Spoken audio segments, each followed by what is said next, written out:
ತುಮಕೂರಿನ ಜೆಡಿಎಸ್ ಜಿಲ್ಲಾ ಕಚೇರಿಯಲ್ಲಿ ಜಂಟಿ ಸುದ್ದಿಗೋಷ್ಠಿ ನಡೆಸಿ ಮಾತನಾಡಿದ ನಾಗರಾಜು, ನನ್ನನ್ನು ಹನಿ ಟ್ರ್ಯಾಪ್ ಜಾಲಕ್ಕೆ ಬೀಳಿಸುವ ವ್ಯವಸ್ಥಿತ ಪ್ರಯತ್ನಗಳು ನಡೆದಿವೆ. ಚುನಾವಣೆಯಲ್ಲಿ ನನ್ನನ್ನು ನೇರವಾಗಿ ಎದುರಿಸಲು ಸಾಧ್ಯವಾಗದೆ ಈಗಿನಿಂದಲೇ ಇಂತಹ ಕೀಳು ಮಟ್ಟದ ಕುತಂತ್ರಗಳನ್ನು ನಡೆಸುತ್ತಿದ್ದಾರೆ ಎಂದು ಆಕ್ರೋಶ ಹೊರಹಾಕಿದ್ದಾರೆ. ಎದುರಾಳಿಗಳು ರಾಜಕೀಯ ದ್ವೇಷ ಸಾಧಿಸಲು ನನ್ನ ತೇಜುವಧೆಗೆ ಇಳಿದಿದ್ದಾರೆ ಎಂದು ಅವರು ದೂರಿದ್ದಾರೆ. ಯಾವ ರೀತಿ ನಾಗರಾಜು ಎಲ್ಲಿ ಹೋಗ್ತಾರೆ, ಎಲ್ಲಿ ಬರ್ತಾರೆ, ಏನು ವ್ಯವಹಾರ ಮಾಡ್ತಾರೆ, ಅವ್ರಿಗೇನಾದ್ರೂ ಅಕ್ರಮ ಸಂಬಂಧಗಳೇನಾದರೂ ಇದ್ದರೆ ಅದ್ರ ಬಗ್ಗೆ ನೀವು ಹೇಳಿ.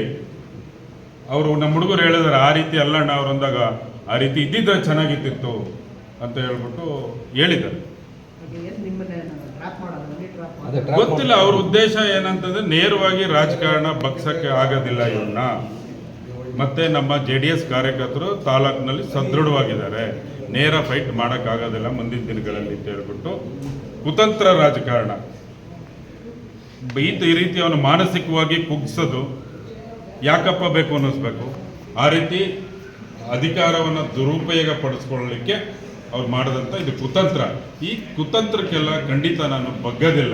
ಗುಬ್ಬಿ ವಿಧಾನಸಭಾ ಕ್ಷೇತ್ರದಲ್ಲಿ ರಾಜಕೀಯ ಗರಿಗೆದರಿದ್ದು ಜೆಡಿಎಸ್ ಅಭ್ಯರ್ಥಿ ನಾಗರಾಜ್ ಅವರು ಹಾಲಿ ಶಾಸಕ SR ಶ್ರೀನಿವಾಸ್ ಮತ್ತು ಅವರ ಪುತ್ರ ದುಷ್ಯಂತ್ ವಿರುದ್ಧ ಅತ್ಯಂತ ಗಂಭೀರ ಆರೋಪವೊಂದನ್ನು ಮಾಡಿದ್ದಾರೆ.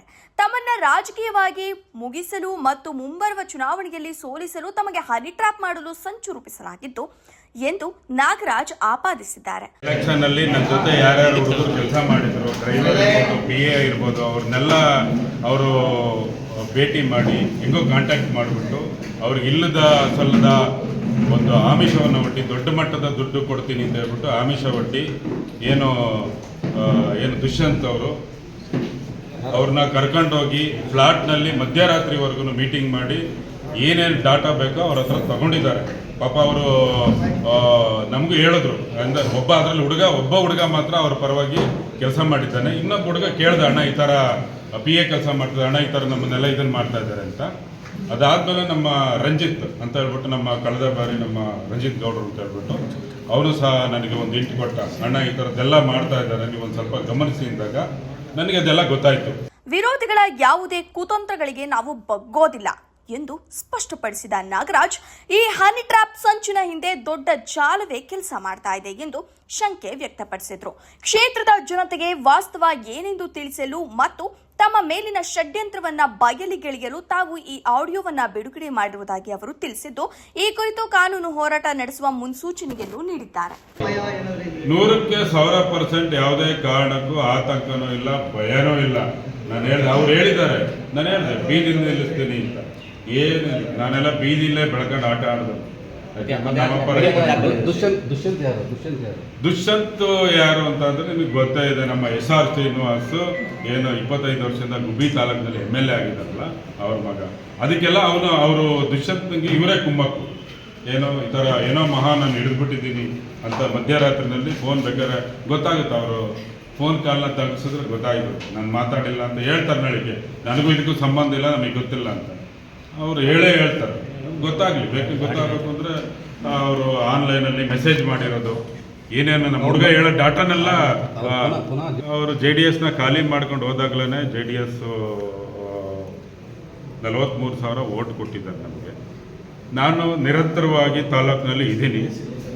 ನನ್ನಂತ ನೂರಾರು ಕಾರ್ಯಕರ್ತರು ಇದ್ದಾರೆ. ಯಾಕೆಂತಂದ್ರೆ ನಮ್ಮ ಪಕ್ಷದಲ್ಲಿ ನಾನಲ್ಲ ಇನ್ನೊಬ್ಬ ಮತ್ತು ನೂರಾರು MLA ಕಂಟೆಸ್ಟ್ ಮಾಡೋ ಶಕ್ತಿ ಇರೋರು ಇದ್ದಾರೆ. ಯಾವಾಗ ಸಿಗ್ತೀರಣ್ಣ? ಮುಂಬೈಲಿದ್ದೀರಣ್ಣ? ಅದೇ ಅಣ್ಣ, ಅದೇ ಸಿಕ್ಕಿದ್ರೆ ಅಣ್ಣ, ಅದೇ ಸಿಕ್ಕಿದ್ರೆ ಇದು ಮಾಡಿ ಚೆನ್ನಾಗಿತ್ತು. ಮುಂದಿನ ವಾರ ಸಿಗ್ತೀನಿ. ಓಕೆ ಅಣ್ಣ. ಅದೇ ಬೇರೆ ಏನಾದ್ರು ತಿಳ್ಕೋಬೇಕಿತ್ತಣ್ಣ?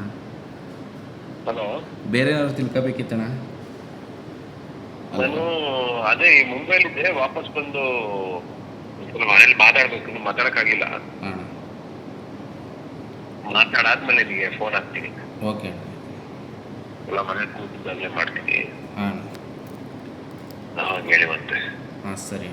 ಮುಂದಿನ ವಾರ ನಿಮಗೆ ಫೋನ್ ಮಾಡ್ತೀನಿ, ಒಂದ್ಸಲ ಬಂದು ಭೇಟಿ ಆಗಿ. ಸರಿ ಅಣ್ಣ, ಆಯ್ತು.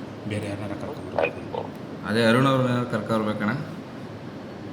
ಅಲ್ಲ ನೋಡೋಣ, ಅದೇ ಫಸ್ಟ್ ಈ ವಾರ ಮನೇಲಿ ಮಾತಾಡಕ್ಕೆ ಆಗಿಲ್ಲ. ನನ್ನ ಇಲ್ಲೇ ಮುಂಬೈಲೇ ಕೆಲಸ ಜಾಸ್ತಿ ಆಗೋಯ್ತು.